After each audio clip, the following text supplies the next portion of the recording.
throughout the New Testament, if you look into the Gospels, there's actually only one miracle that is recorded in Matthew, in Mark, in Luke, and in John. Of all the miracles that Jesus performed during his ministry on earth, there's actually only one miracle that all four gospel writers recorded. And that is the story of Jesus feeding the 5,000. So I would imagine that this story should have particular importance. Now, if you read the story, you will see that Jesus was preaching and the day began to get weary.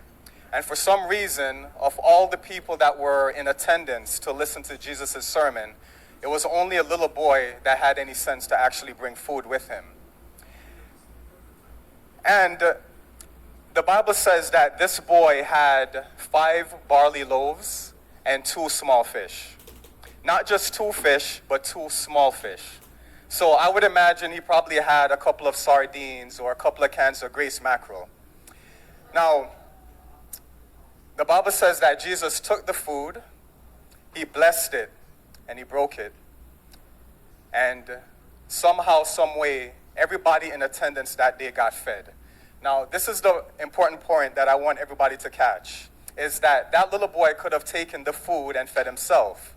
But he gave the food over to Jesus and the disciples, and every single person that day got fed, including the boy who gave up his entire lunch. So God has a way of taking whatever we give to him, and then he multiplies it, and he blesses us, and he blesses those around us. Now, what I like to ask people is, what do you think God did with the 12 baskets of food that remained? And most people will say, well, there were 12 baskets of food, and each disciple got a basket. But that would miss the point of the story.